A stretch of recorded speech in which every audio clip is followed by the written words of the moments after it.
Hey guys, welcome back to 7 Hours Survival with me, Kycross. As you can see, we are a little bit higher up than the last time we were on top here. And if you watch the timer, now it's like 14 hours and 6 minutes. Well, maybe after the end of the last episode, I played for a little bit longer and I built this a little bit higher, and behind me the ravine, being from there, coming over here, I lit it all up. You will see a little time lapse of it while I'm climbing down. So, last we left off, there was a main quest. We started but did not finish.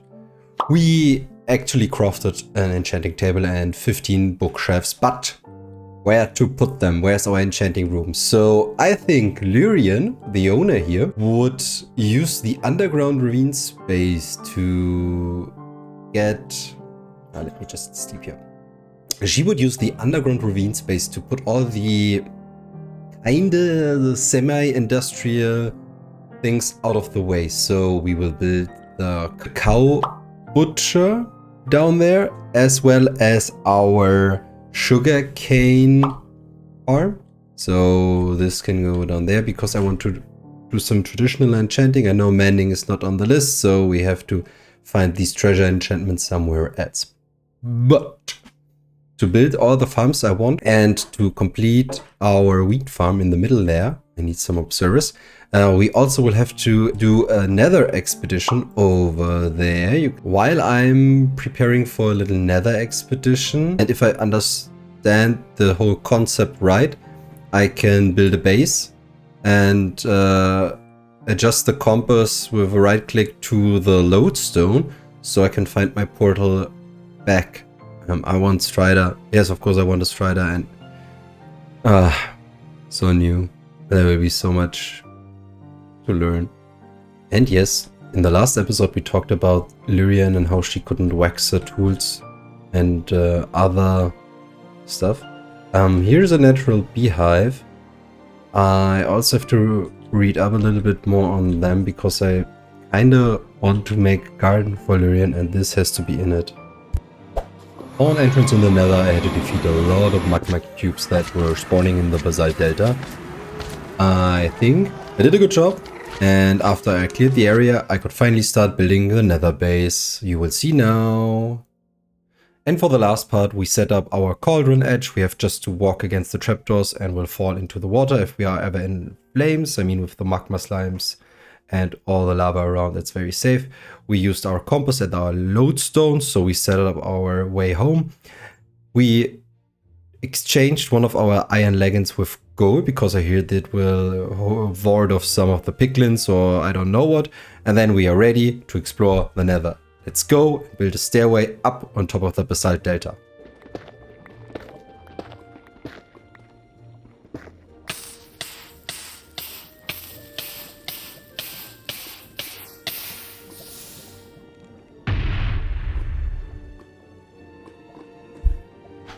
I just can't. I just can't. It got me. A dead.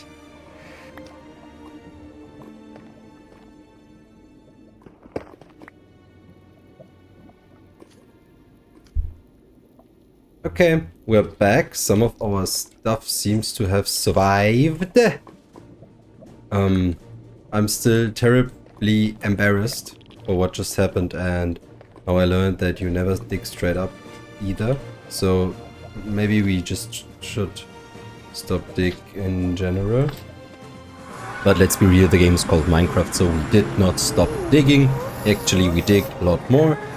We built a bridge out of the basalt we mined from on top of the delta towers, or I have no idea how they are called. But we were very careful not to poke another bubble of lava. So we cruised above it, built a smooth bridge, and finally reached some netherrack behind a little desert of soul sand and soul soil. So I just walked over there and I digged straight into a wall, and it were like few blocks. Then I found the first patch of quartz and I just built a quarry inside it. Had all the quartz I could ever dream of. After that, I went home and I was so in the quarry game that I built another quarry to get some cobblestone because I needed to craft some observers and some dispensers. And when we got all of this done, I built the first farm. We are 2 hours in.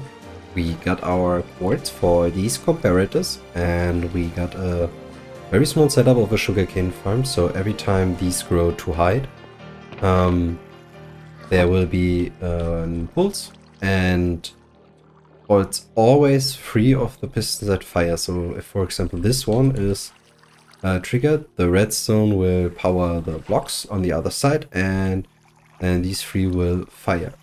It's not lossless. There is the possibility that some of the sugarcane drops on the sand, but most of the canes will get pushed over, and then we have our little setup here. From here we will build some pipes with water and trapdoors to our final enchanting destination. The next big thing I have to do is to check out where I can build the cow setup I want to do. Okay, right now I'm running through my storage system, or my tiny storage room, and I'm collecting some items I think that could be useful to build a cow farm. This is all the redstone I have left, all the quartz. I have enough string for one dispenser. And I want to build a cow farm, so I need the water bobbing part where I can feed them. And I need an observer with a button to expel the lava blade. And I'm scared. It's getting dark. And while I'm trying to figure out how I'm doing it, I think I will just put them in the middle there, put some fences on top of them, and while they are bobbing, it will just look like they're part of our field, and I think that's quite cruel, but also quite funny on a very special humoristic level, I think. And let's keep it this way. Okay guys, we got it. The 2 chambers. We're now stacking up on cows inside. I think they're like 3 in this, 2 in this, and I will breed them up to about 20. I know I can go, I think, like to 24 because of entity cramming. I didn't change anything, so like this. But I don't want to risk an adult cow dying, so I will get them up. Then I will replace one of the blocks down there with a wooden sign, and then I think every time I breed, the cows should like pop down the stairs and fall. And while this all is happening, and while we are like just being here on the top side and give the give them some more wheat, I will build a small stable, a wooden stable, that it looks like there's a little hut here. I think with this on the back could be quite nice, like building a little wall there, building a little shelter. And yes, that's like not the safest place on the farm, so I'm not sure what I do with this. If I don't think I can replace this block ever again, so we have to see what we are doing here. But let's just put the design, the optic a little bit behind. Let's make it a little bit weird, shall we? Okay guys, we need to talk. If we take the time and go outside, you will see torches everywhere. Torches. The whole world is just burning up in the smoke of torches. What are we gonna do to get rid of all of these torches? Okay, we have our copper here in our hand.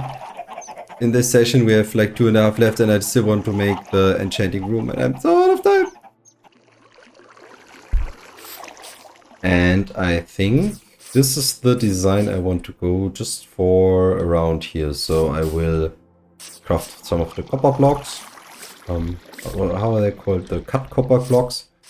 And I will put them all around. And no, I won't wax them. I want them to oxidize.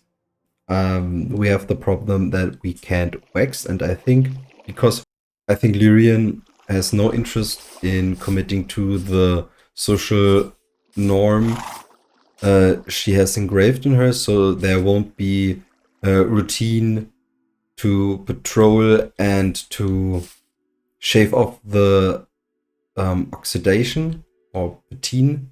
What it looks like now.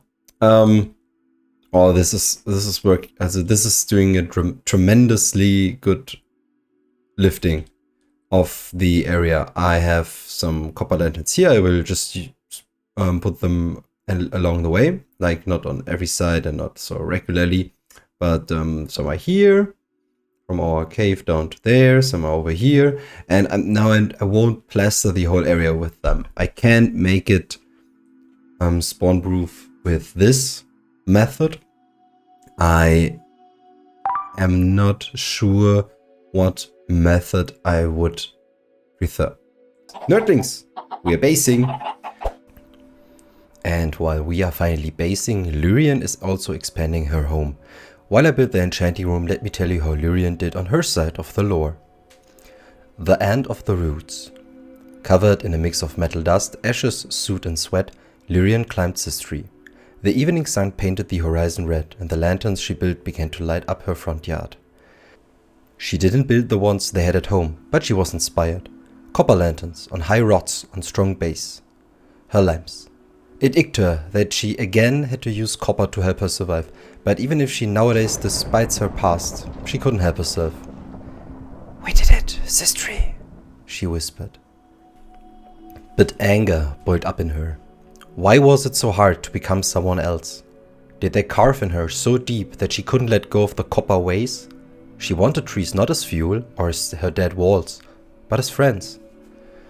Sistri was there, but she didn't start healing yet, and neither had she, if she was honest. Her nails dig deep in the skin of her palm, tearing it.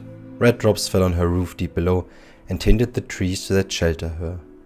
So hard to become someone new.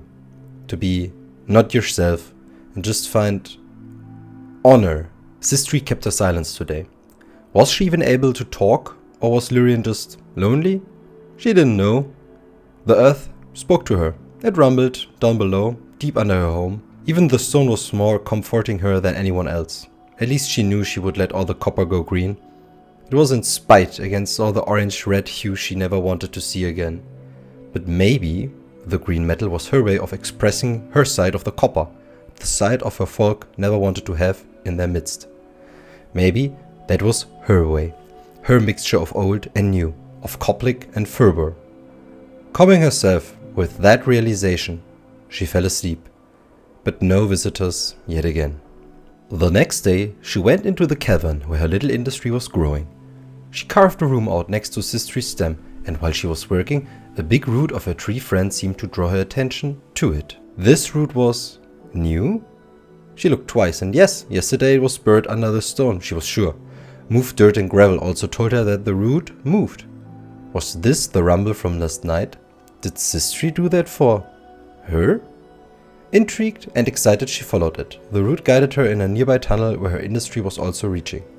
The root now lay like a giant snake in the cavern, and the reach down in an unlit cave to a waterfall. Curious, Lyrian donned her gear, followed the snake into the cavern behind the waterfall. The groans of zombies came to her, but they were muffled by water and far away. Behind the waterfall, she followed the root into a waterlogged cave. It rained from the ceiling, and everything was soaked. Above her, an old spawner of her folk hung from the ceiling. A chimney of wood with no place for fire inside stood broken at one wall, and on the tip of the big root sat a strange table surrounded by water-damaged bookshelves. Another single book in a mysterious language laid there, and blue ore was scattered around it. Lapis lazuli, that much she knew, but it was worthless. You could build or craft nothing with it. When she stood behind the table, the lapis, the book and her pickaxe started to glow and tremble. Strange letters rose from the damaged shelves around her, aiming for her pickaxe. Lyrian raised an eyebrow, not knowing what she just found. "I don't know what you show me here, Sistri, but thank you. I will figure it out." Sistri groaned, comforting. So, dear listener, This is how Lyrian began to discover the old art of enchanting that was only known by the Lazlazit, a seafaring folk of sky, ocean and cosmos, only waiting to be discovered. And with this, we will close the chapter for today. We now know how Lyrian found the enchanting room, and while we will make it a lot more pretty in the next episode, I think I will tell you more about how she learns the enchanting ways and how she copes with this spawner abuse above her. Thank you, and back to my playing self. So from here, I need to build a way. And the way to build is roots or underground branches of this tree. But I will build some of her roots coming down here, these underground waterfall. Like when we first came here, there was this water coming out of the spawner. I tried to make this a little bit more, yeah, like the zombies would be flooded down here. Some zombies are still spawning outside here, but we can then come in here. And this, I have to make it a little bit more round, a little bit more root-like. And after I had make this here a little bit more root-like, you can see the spawner up there, it's spawning. In a few seconds there will be some loud zombies here. And my whole idea was you follow the root of this tree down here and you find this.